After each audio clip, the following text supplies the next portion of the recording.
Okay, all right. All right, so let's do our second part of how to podcast again. Where are we? HBAR 30s. We're literally on the closing on the cusp of the end of the year, which is great, I'm sure, for all of us, and busy with the summative right now. Again, what I'm doing is I'm taking you through this particular document will be available on Toll Campus. I also will send in the group just to make sure. And then obviously, again, just to repeat what I said in the previous lecture. Very important to note that you need to start booking individual sessions one on one with me starting Wednesday evening, right? And then moving onwards again. That particular tab in the sheet will be added by Monday, I suppose, at the latest. Okay. All right, and don't forget, and I mean, you're going to, you know that I was said that on the group, going to have obviously the S1 briefing and more questions about podcasting, etc., to fill up 2 hours on Monday. So I'll see you then. Anyway, okay. So if you recall, we ended with the cover art, okay, cover art, and then moving into the different elements. I want to just particularly, like I say, end at about page 10, 11, somewhere over there. Um, and before we get into the second part of this particular document. Okay, a professional intro. So the thing is that with a podcast intro, we want to be able to either decide on, let's say, a cold Vox, right? Like a cold Vox, professionally, obviously recorded. Everything needs to be professionally recorded. So when you do this, please think about studio time and booking the BMH studios and then doing your recordings there so that you do have some quality, obviously quality sound, and you obviously because you have quality equipment to use, right? The intro needs to be something not too long, please. Something about between anything, I'd say 10 to maybe 15 seconds, nothing longer than that. A nice sometimes for a series I do quite a long intro, like let's say about 45 seconds. Again, if I want more drama involved in it, I might then include, let's say, some like a well-produced piece. It all depends on the feel of that particular, like I say, that particular podcast that you are doing, right? But an intro is important because the thing is that yeah, like every person that is consuming your podcast. So let's say I randomly start at episode 7 or 8 or whatever it is. I still want to know exactly what it is that I'm about to listen to. And again, that welcome to the intro. Sorry, to the podcast itself is super obviously important, right? Okay, so professional quality voiceovers and intro script it, and then go execute. And don't take your first take, please. Like do a number of different takes, and get that practice in as a voiceover artist. So if you want someone else to obviously voice that intro, then you're going to get some experience directing them and saying, can you maybe just put a little bit more energy into that or make it a little bit more somber or a little bit more mystical or scary or demanding or, powerful, whatever it may be, right? Can you slow that execution down there? Can you please make sure that, like when you need to pause, you need to pause, you understand?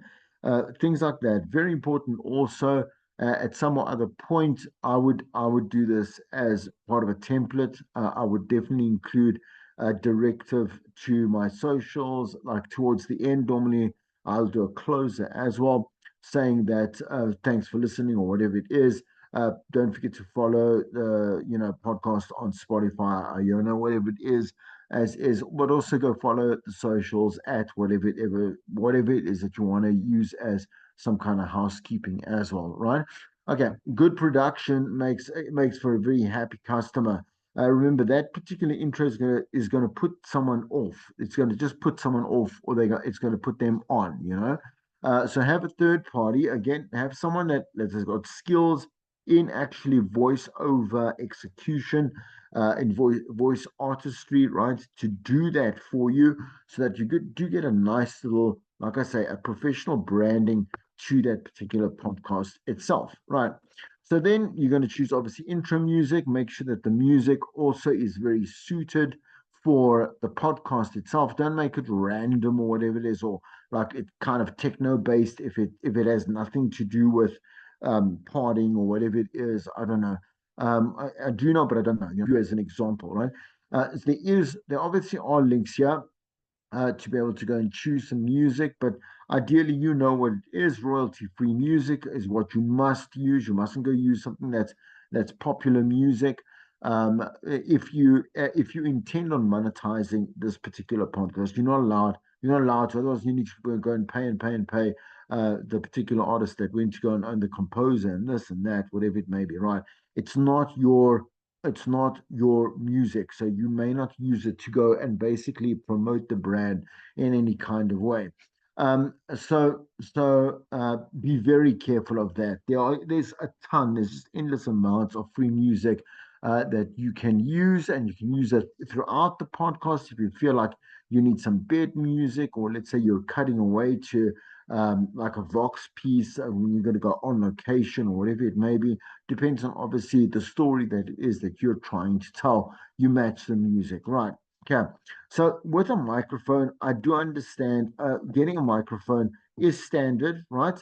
But the thing is that so I went and this pretty it did work pretty well, right? Um, there's an app that I just downloaded. I'll give it to you now. I'll give you the name. Oh, it's called Dolby On, right? So Dolby On, and Dolby On is actually a really simple, very simple, but very cool app that will help your phone drown out a lot of the background noise, the white noise, whatever it is, and really through obviously a small set of equalizers, right? Be able to record something a really nice high quality as well.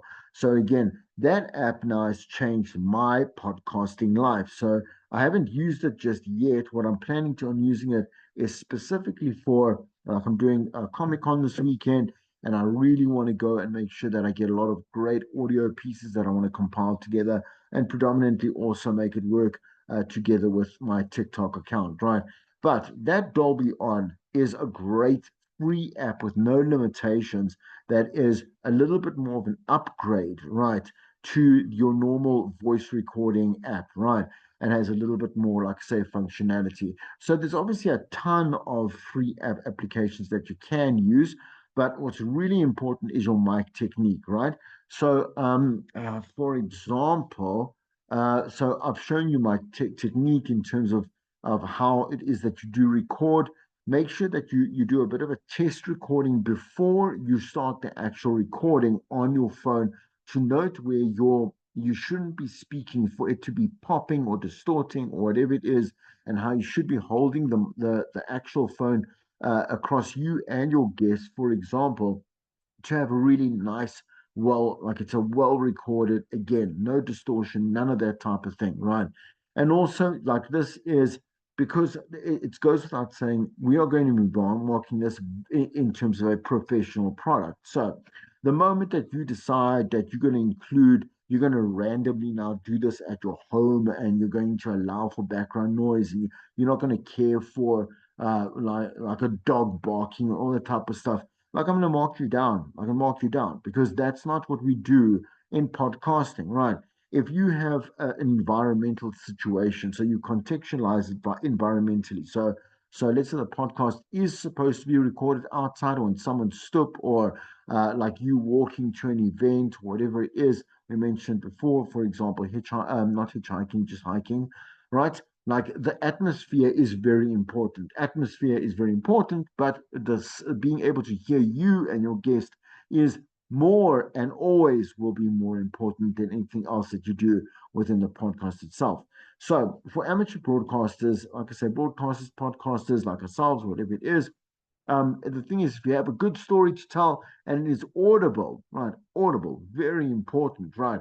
People don't care about the rest because they don't care whether or not, like I say, certain people in the industry, and like I say, in terms of the podcasting industry, have the capacity, have the resources to go and record their fancy podcasts. It doesn't matter. They could be very boring, and a lot of the time they really are.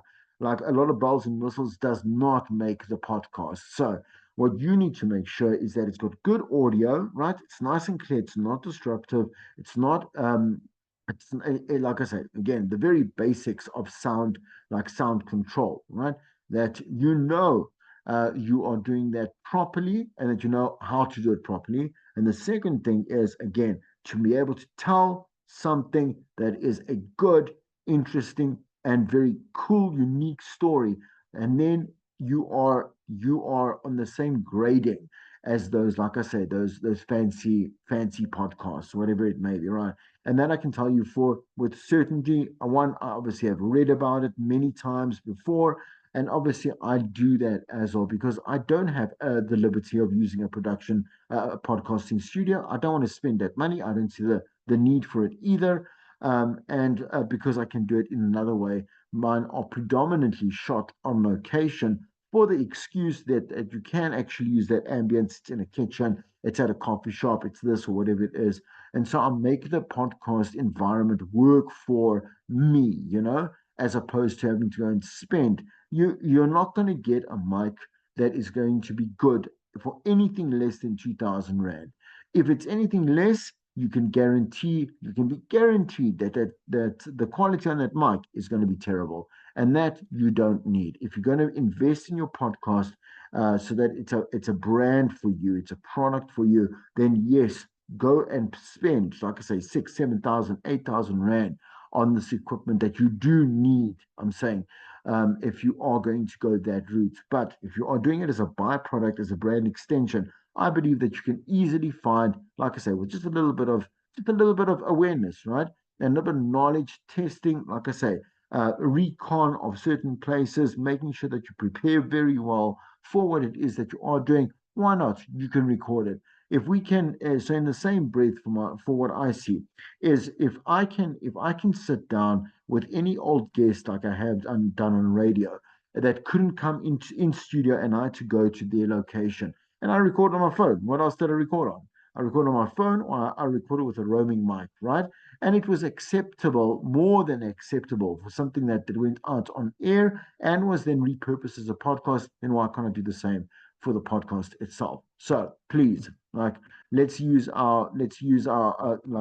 not feel like we are limited at all, because you're just going to hit a brick wall. And think out, please just think a little bit out the box, so that you can do this right.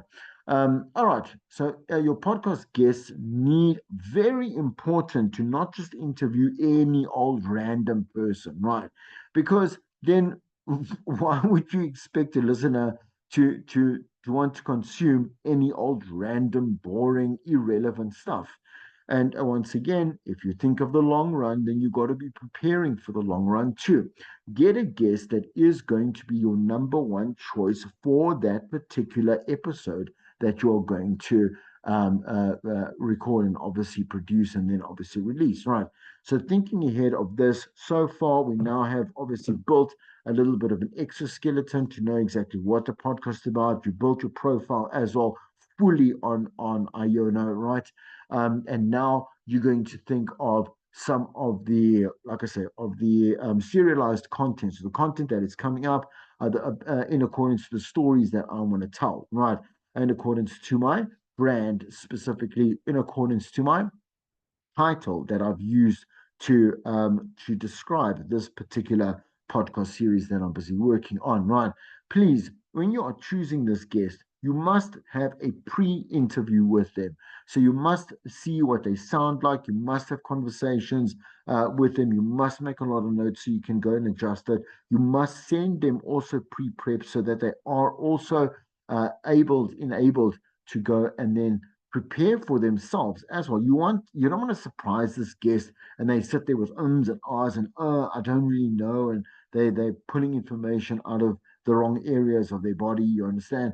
You want them to be prepared and not robotic. Obviously, a nice conversation between the two of you is very important, but they need to also know that they can sound confident, they can sound professional, and they can contribute well to the guest, right? I mean, sorry, to the guest role. So, also, if you want, very cool to have two guests, three guests, if you got obviously the mics available for that type of situation, well, then go ahead and do that. What also is not frowned upon is if you can record the whole thing like in Skype or in Zoom or in MS Teams, and you can extract the audio, right? But be careful of that because you must go and collaborate. I think it's what is it? Calibrate. Calibrate. There's a word. You have to calibrate that mic in that application to make sure that your side, I'm saying your side, is clear and it's obviously recorded well. Because normally what we do is we just go with the default settings with our Zoom and with our Microsoft Teams, and it comes across, I'm guessing, 10 to 1, like you're probably listening to now. This is recorded in Zoom because pre-recorded, right? My voice is a little bit dull, right? But I can go and fix that, right? I can go and fix it, make sure that it is something that is more podcast friendly, right, or broadcast friendly. In this case, I'm not too worried because it's just it's a lesson, right? It's an online lesson, so you can hear me just fine, and you don't really care about the dullness of my voice, right? Okay, but that is another option. So if let's say you got someone from overseas or they're out of province or whatever it is, then you can rather have them like join you on a Zoom interview at MS Teams or a Skype, whatever it is, and then you must go like with Zoom, it gives you the audio immediately. You get the AAC file that you can convert to MP3, right? And then start editing down. With MS Teams, it's a little bit more difficult because you have to download, once you got the MS Teams recording and it stops, right? It records the video. Now you must go and extract that video, the audio from that video, which is easy too. You can just get a tool for that. I use any video converter, which is freely available. I've torrented mine. I'm not ashamed to say it. So mine is a full version, it's pro version. So any video converter can change. It's one of the best apps that exists. It converts anything to anything else, right? And it does it so well. Okay. So anyway, sidebar on a sidebar. Right. Okay. Recording and editing. Let's have a look at stuff that is freely available to you that you can actually work with. GarageBand and Audacity are the two that are freely available to you, but also you have access to your sound engineering studios that does use Logic. I think is it ProCut or I'm not sure. I don't really use the Apple products, but I know Logic is one that your sound engineering lecturer should have taught you in. But you should be able to use because it's easy. And again, if you don't know how to use it, I've already included a class of how to work with sound editing software. So you should know by now something or other, right? Okay. If it's a podcast making tool, this Alitu as well, specifically that you can go and get. But also remember, if it's not a full version and you have to pay for it, well, then you're going to have a little bit of limitations with that. I don't see it being a problem. I'm saying because you're not making a a fancy podcast. If you know that I've got clear audio to work with, I've got a nice intro, I've got a nice outro, I could work with basic software like Audacity and GarageBand, right? Okay, so this is what you need. The software must be able to do this to clean up the audio, make sure that you can add different elements in different layers. So it must have a I think it's called a multi-level or multi-wave or a multi-channel. That's what it's called in different apps. I have different names for it, but anyway, so you must be able to use a multi-channel option to be able to go and be able to edit across and nice. So you have good segues. You can cut the ums and ahs about because podcasting must not include that type of stuff that goes predominantly is accepted on live, like on a live stream, right? But anyway, helps you piece together audio segments and has direct publishing of your episodes. In other words, it goes like you can post directly to YouTube, to post directly to Spotify, post directly to. If you don't like that, me personally, I don't really like that because I want some control. Just be able to export it correctly in the right format at a high resolution, or obviously obviously resolution for videos, but obviously have a higher quality, 44K kilohertz and up, please. Stereo for a podcast, and then make sure that is how you are exporting it. That's what you want to do. But Alito does do the rest for you. Even better, Alito includes a library of music and jingles, which you can use as your theme tune or transitions between segments, right? Don't put too many musical transitions between segments, it gets quite annoying as well. All right, so whether you're a complete beginner or an experienced podcaster, you can use the 7 day trial, right? Which you can use in this context. Me personally, like you must go and torrent the thing if you really want the full, obviously the full use of software that is something you have to pay for, right? I don't see any problem with torrenting because you know why? You're not making money off the product, right? You're building something for yourself. The moment, please, and this is just etiquette, right? The moment you're making money off torrented software, you must go and buy the license, please, because also you can be audited at any one particular time. You don't even know when, and you'll be fined a lot of money. All right. So please note that, right? And YouTube is very, very, very clever in starting that particular process, Google in general, right? Which you don't want to go down that rabbit hole. Okay. You can use GarageBand, like I say, and Audacity. These are free things, right? I use Audition, as you know. If you got something that works, why must I now go use a different software? Okay. All right, you can go and obviously see the I make sure that I edited or adapted these little tips and this little band guide to make sure that you can just go and you can go. Is there highlight the text? Come on, man. Um, I don't think I did. Oh, well, excuse me. Right, let me not finish that sentence because clearly I didn't. All right. Anyway, just go look up the stuff. Please just go Google the stuff. All right. All right. Creating a template. All right, creating a template, not that necessary, but something that is good. So obviously using again, like this is just a basic multi-channel, as you can see there, with obviously your sound clips that have been dragged and dropped inside this multi-channel effect here. Just going to go down a little bit here. And this could be a template. So the beginning, the intro and the outro. For me, the template is more important it's more important when it has to do with, let's say, the settings, right? So the settings obviously are set at a certain again, so you're not veering off, like I say, the sound quality, if it's stereo, mono, whatever it is that you are doing. This type of stuff needs to be standard across all your podcasts so they don't sound one here, one there, one down, one up, whatever it may be, right? So just also keep any effects that you've applied to the tracks, including compression, EQ, or anything else, which is very important because we don't normally remember, let's say, the settings of previous episodes that we've had edited before. Now, let's say, let's be fair. Some recordings are going to require a little bit more editing. So, let's say a harder compression or lighter compression or no compression, or like I say, different levels of EQ or different levels of like noise reduction or whatever it is. So, because the thing is, they might be recorded at lower levels or in different circumstances or environments. And so, the thing is, at the end of the day, templates for me are okay, but they're not necessary. Okay, they're not a big deal. All right, so the solo episode, record your first episode or three, right? Solo is a good one.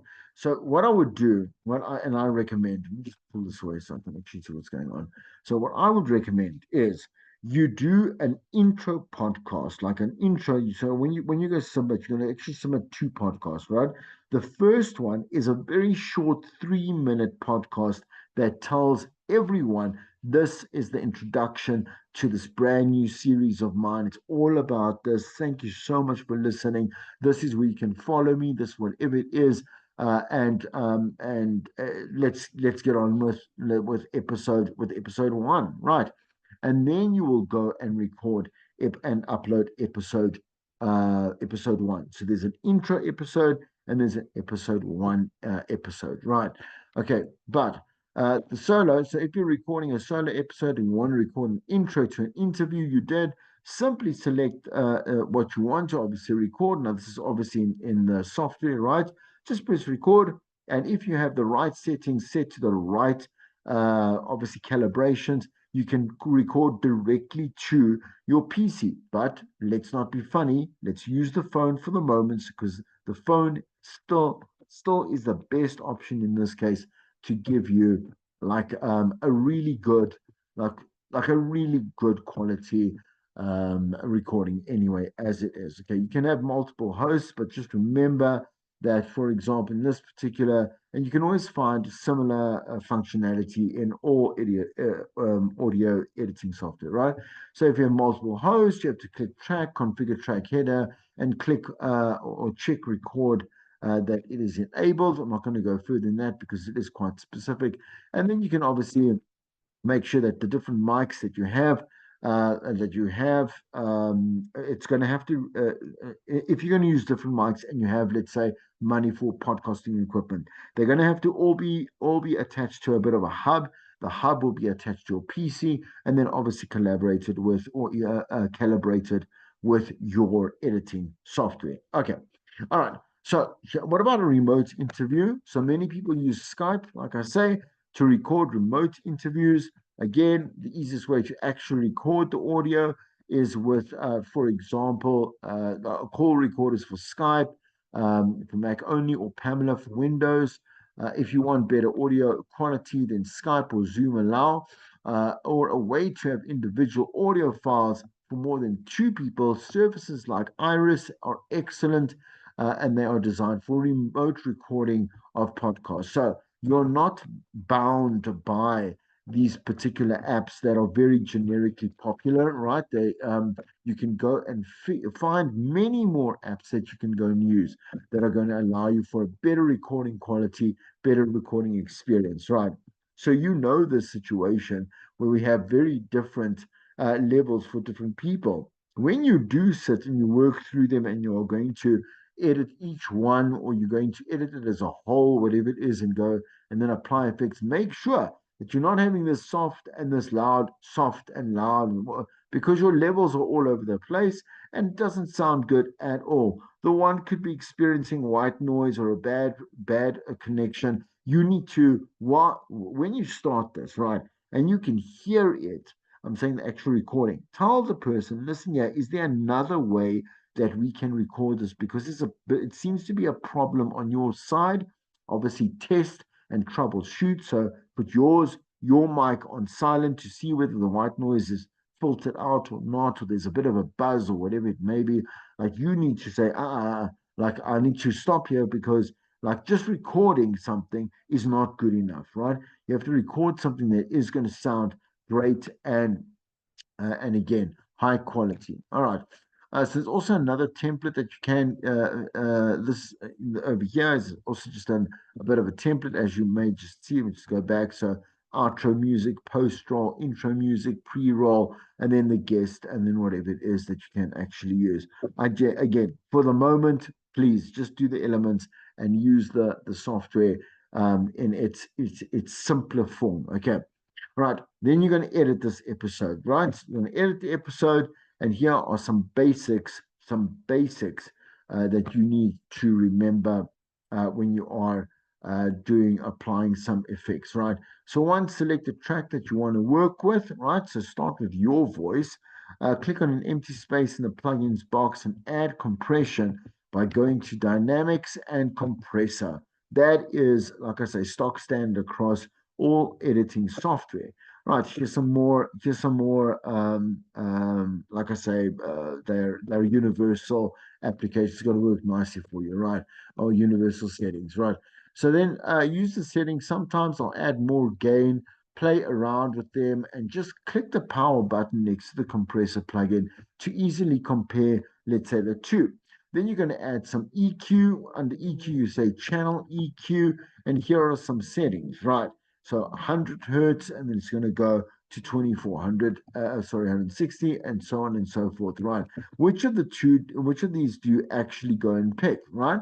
Um, so there are, again, for the rollout Q2, Q0.1, 3.2. There's different settings that you can go and choose, right?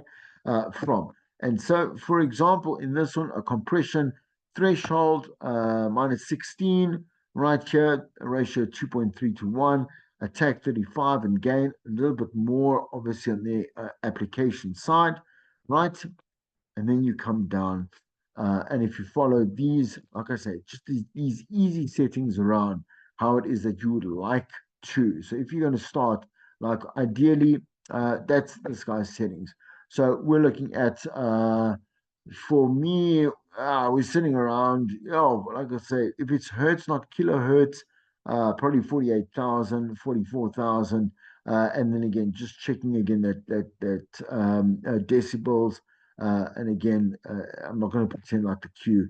I don't know. The Q is most the quality of, right? The quality uh, standard of it, right? Okay, all right. Um, okay, so that I'm not going to go through. And then the idea is to now launch. Okay, I'm going to stop over there because the thing is, I want to go from launching. Okay, you can see how far we're going to be going. And how to start, obviously, the podcast. Man, yeah, for fun and for profit. That'll be at a later stage. Right. Okay. All right. So at the moment, what I would like you to do until we go into the next recording, right, is be able to go and stop at this point and make sure that you've recorded, you have done, obviously, like you've set up your Iono account. Very important, obviously. You've done it in its full. I'm going to go, let me just see if I can access. I don't want to really mess around with my settings. So I'm just going to show you a little bit of a um, kind of some of what I can actually show. Hold on a second. Get here. Yeah, on man. Okay, let's see. I'm gonna go with the 9191 because I'm logged in there already. All right, so let me just go here. I'm gonna go to profile. Okay, so what do we have here? You 919. Okay, and then obviously for my show we have for each of the shows. So here, remember, there's going to be two different things that you must do. The channel description, please, and yours mustn't be too short, but it must be long enough to actually show like a description of. And then you'll be able to remember. You can always go and edit. You can edit publisher, right? Publish episode, which is what you're going to do. You can create a channel over there, all these nice lacquer things, right? Okay, there's mine over there. Let's use someone like who's been around forever, like for example, the Feel Good Drive, right? Which is Nicole. Right. So what does she do here? To note, like again, for edit the channel. I'm going to do the edit the channel, but I'm not going to mess around with Nicole's stuff, right? So here, having a look at this stuff here, very important to put a description in, to name it over there. As I said to you, man, the thing is, it's really important to go and put in these content like what's the categories? So most spoken word, occasionally podcasts, whatever it is. Here's the categories over here. In her case, she wanted to choose arts and pop culture. And then remember, this is super important, right? Like it will keep spitting you out if this thing is not exactly 600 by 600. Okay. And that's very easy to get right because if you use, let's say, photo editing software on your phone, like it's easy. Just keep it at a square and then go and export that. Your phone editing software also, like I say, phone photo editing software allows you to create a banner, but I would do this on a more professional scale. So move up to like a PC, like Adobe Illustrator, not as Illustrator, Photoshop, that type of stuff, right? To go and create a proper banner. Adding extra external links, like so for example, here an added link would be great to add the stations, just the stations landing page over there. But you can also add links, for example, to a Facebook page or your YouTube or whatever it may be that you would like to do. Right. Okay. Um, obviously, people like obviously presenters and authors or guests, if you want to include that. And the syndication in this case is paid for. You will not mess with this stuff because if it's paid for, like it will already be given to you that these are the RSS feeds that can be used so that you can see them and use them, right? In this case, the package allows for 150 episodes, right, per channels, right, per each of our channels, right, for each of the shows, and so on and so forth. And then what's nice that Iona has added a ton of extra functionality, which is great. But I don't want to really go into that, right? You do not want to auto archive. Archiving means that the person or the people cannot see that. And we do not want to auto delete. That is like not in this, like for me, it serves no purpose right now. Right. Okay. I'm going to leave it at that for this lesson, and I will continue the what? Stop the share. Okay, and then I will continue, obviously, with the rest of the guide as we move along in a couple of weeks. And in a couple of weeks, or maybe 1 or 2 weeks, I'll go and record an extra one, just to make sure that we are in line and in sync with your own progress. Right. Okay. Cheers.